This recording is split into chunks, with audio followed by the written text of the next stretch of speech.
જય માતાજી મિત્રો, આજ રોજ લગભગ 1-2 મહિના થઈ ગયા છે. વાંકલાવ નગરપાલિકા દ્વારા ગટર લાઈનનું પાણી જે નવાખલમાં એક નહેર જાય છે તે નહેરમાં છોડવામાં આવી છે અને તેની અરજી અમારા એક મોતીભાઈ ફતાભાઈ ઠાકોર દ્વારા આપવામાં આવી હતી.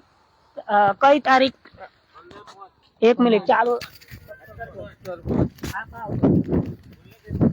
તમારું નામ શું? મેલાભાઈ ફતાભાઈ. અરજી કયા આ બાજુ આવવાનું હતું? 17 આપી દો. 17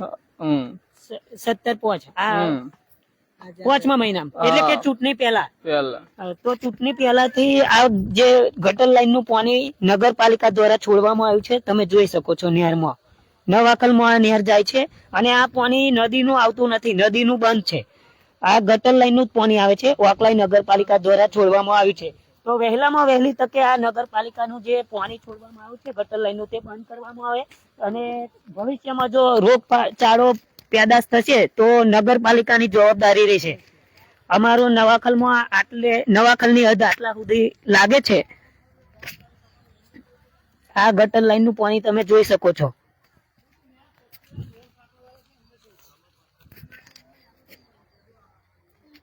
અને એમને અરજી આપી છે. બીજું કે વાંકલાવના એક પણ રહીશ છે અમારી સાથે, પેલા ભાઈ બોલશે, સંજયસિંહ પડિયાર, એમના દ્વારા અરજી પણ કલેક્ટરને આપવામાં આવી છે. બોલો. આપણે ઘણા ટાઈમથી આકલાવ નગરપાલિકાની હદમાંથી જે પાણી ગટરનું નહેરમાં છોડવામાં આવ્યું છે એની ઘણા ટાઈમ પહેલા આપણે રજૂઆત કરેલી છે, એની નોટિસ પણ આલેલી છે, રજૂઆત પણ કરેલી છે. તે છતાં કોઈ પણ કાર્યવાહી આ નગરપાલિકા દ્વારા કરવામાં આવી નથી અને એની સજા જેના તે રહીશો છે તેને ભોગવવાની વારી આવી છે. અને અત્યારે આ ગંદુ પાણી જે નવાખલ ગામમાં પહોંચી ગયું છે, તો ત્યાં કંઈક રોગચાળો ફેલાય એની જવાબદારી કોની? એટલે અમે સરકારશ્રીને રજૂઆત કરીએ છીએ કે વહેલામાં વહેલી તકે આ ગંદા પાણીનું નિરાકરણ લાવે. અમારે શુદ્ધ પાણી પણ જોતું નથી અને આ બિલકુલ પાણી ગંદુ નાખવાનું આવતું જ નથી આમાં ગટરનું. એટલે સદંતર આ પાણી વહેલી તકે બંધ કરવામાં આવે એવી અમે રજૂઆત કરીએ છીએ. જય માતાજી મિત્રો, ગટર લાઈન નું પાણી છોડવામાં આવ્યું છે. તો વાંકલાવ નગરપાલિકાને એક વિનંતી કરું છું કે 24 કલાકની અંદર આ ગટર લાઈન નું પાણી બંધ કરવામાં આવે, નહીં તો અમે આગળ જે નહેર છે જે નવાખલની હદ રાખે છે ત્યાં આગળ પારો નહેર પૂરી દઈશું અને આ ગટર લાઈન નું પાણી બીજાના ખેતરમાં જશે એની જવાબદારી પણ નગરપાલિકાની રહેશે. તો 24 કલાકમાં આ નગરપાલિકા દ્વારા જે ગટર લાઈન નું પાણી છોડવામાં આવ્યું છે તે બંધ કરવામાં આવે અને અરજી પણ 5મા મહિનાની અંદર 17 તારીખે આપેલી છે. અમારા નવાખલના એક જાગૃત નાગરિક દ્વારા આપવામાં આવી છે. એમને તારીખ પણ જણાવી છે. બરાબર. મેલાભાઈ ફતાભાઈ ઠાકોર દ્વારા અરજી પણ લેખિતમાં રજૂઆત કરી છે.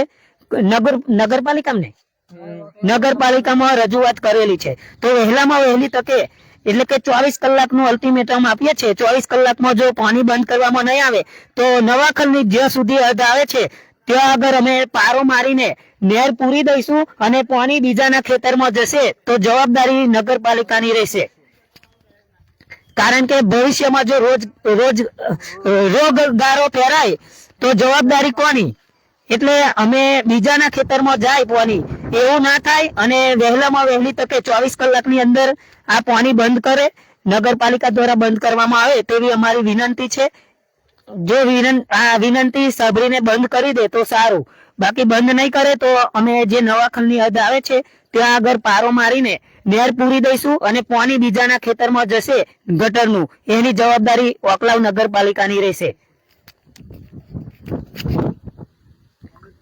આ છે નવાખલની હદ અને આ પણ નવાખલમાં જ લાગે છે.